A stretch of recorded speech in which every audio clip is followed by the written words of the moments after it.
It is a charge of high treason that no one can survive. Thomas Seymour expects mercy. He is her brother. He is charming. He has always been forgiven. He underestimates the woman who learned long ago that mercy is just another form of exposure. Jane does not allow him a public trial. A trial would create a spectacle. A spectacle creates sympathy. Sympathy creates factions. Instead, she proceeds exactly as she taught Henry to proceed, quietly, legally, and without appeal. An act of attainder passes through a compliant parliament in a single afternoon. The charges are read in a flat voice. The sentence is inevitable. On the morning of his execution, Thomas is reported to be confused. He asks to see his sister. Jane declines. She sends a prayer instead. Edward Seymour, the elder brother, the Duke of Somerset, understands the lesson immediately. He kneels, he pledges loyalty, he becomes useful. Jane keeps him alive. England watches, stunned. The Doormat Queen has executed her own blood without hesitation, and still she never raises her voice. Jane's regency is remembered, much later, as unnervingly quiet. There are no great religious purges, no flamboyant burnings, no dramatic reversals. That is deliberate. Extremes provoke resistance. Moderation breeds exhaustion. She allows Protestantism to exist, but starves it of momentum. She allows Catholic ritual to return, but only stripped of Rome's authority. England becomes something new, a nation with faith blurred just enough that no one is willing to die for it. Foreign ambassadors struggle to understand her. The French call her La Louve Blanche, the white wolf. The imperial court calls her dangerous. Rome calls her promising, then quietly stops writing letters when they realize promises will never be fulfilled. Jane never remarries. Suitors circle. Kings inquire, princes send portraits. She declines them all with polite warmth. A husband would dilute her authority. A husband would introduce variables. Jane does not tolerate variables. Her son grows. Edward is pale, brilliant, fragile, and absolute. He does not play with other children. He does not trust easily. He believes his mother without question.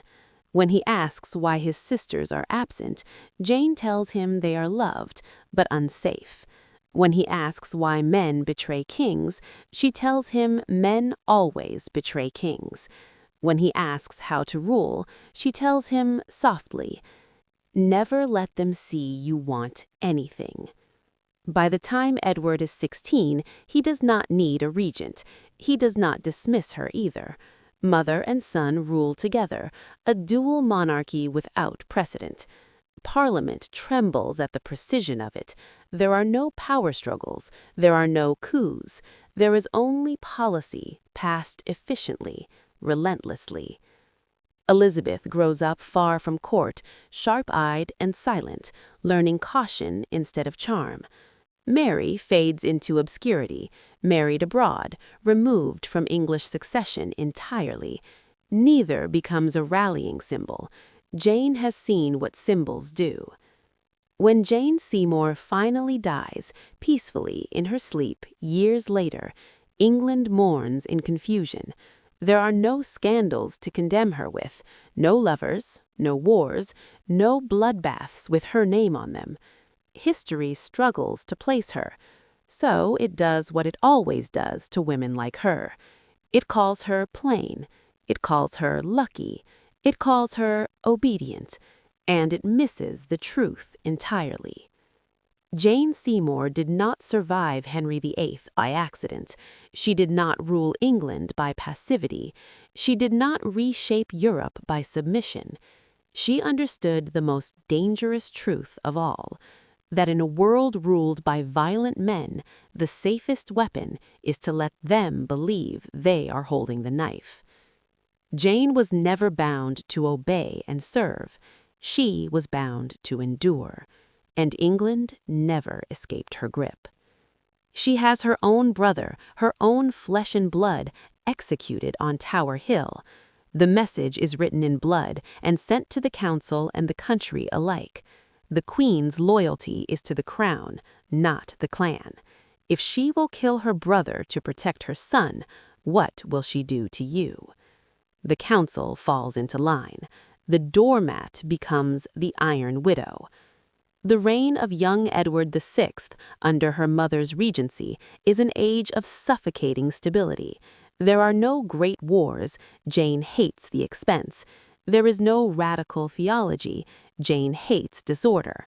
The English Reformation is strangled in its cradle. Archbishop Thomas Cranmer is kept on a leash, confined to Lambeth Palace. The Book of Common Prayer is never issued.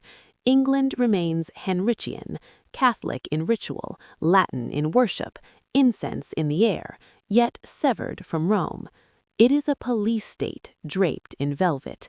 The press is censored. The pulpit is controlled. Jane weaves a web of informants that would make Walsingham blush. But biology, the great leveler of the Tudors, cannot be bribed or executed. On the damp spring of 1553, Edward begins to cough. Blood stains the handkerchief. The regime's death warrant is signed. As the king fades, the sharks circle. The radical Protestants on the council panic.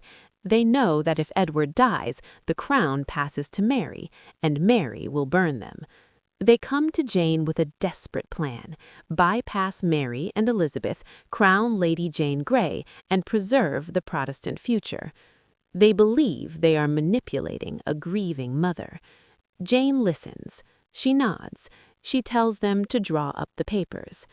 But Jane Seymour knows what they do not. A usurper crowned by frightened men lasts a week. Blood matters. Legitimacy matters. Mary Tudor, for all her flaws, is the rightful heir in the eyes of the people, and Jane Seymour does not back losing horses. While the council prepares Jane Grey's coronation, Jane sends a rider into the night, straight to Mary Tudor in East Anglia. The letter is a masterpiece of calculated deceit. "My beloved daughter, the king is dying. Wolves plot to steal your birthright. Come to London. The Tower is yours." Jane does not care about Mary's rights. She cares about survival.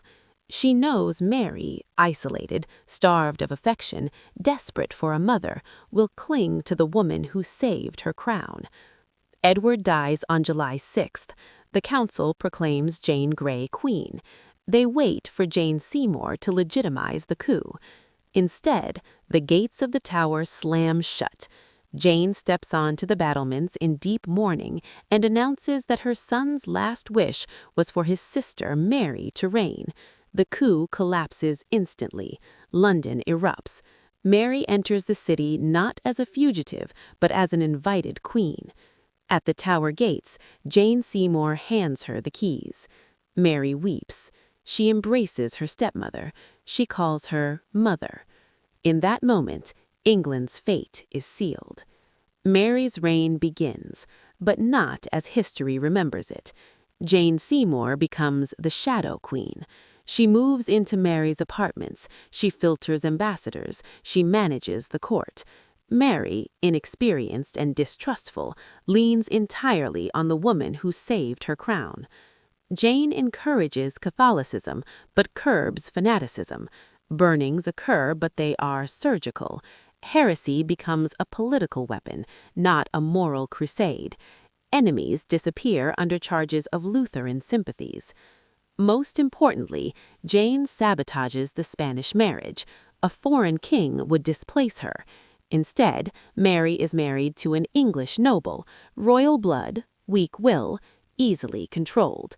Mary stays in England, her gaze forever seeking Jane's approval. Only one threat remains: Elizabeth. Anne Boleyn's daughter is young, brilliant, magnetic, the silent hope of Protestants everywhere. Jane sees Anne's eyes every time she looks at her. Execution would create a martyr. So Jane creates a scandal. Forged letters, a poisoned plot, a quiet arrest. Elizabeth is offered a choice, the axe or disappearance. She chooses life. Her hair is shorn. She is sent north, sealed inside a fortified convent, legally dead. The threat is neutralized. Mary dies in 1558 without an heir. The succession passes to the Suffolk line, weak, frightened, and ripe for control. Jane moves first. Catherine Grey is summoned, secured, and crowned. Jane does not take the throne. She gives it, and in doing so becomes more powerful than any monarch. She rules as regent once more, a dictator in velvet. She outlives Henry, outlives Edward, outlives Mary, buries Elizabeth alive.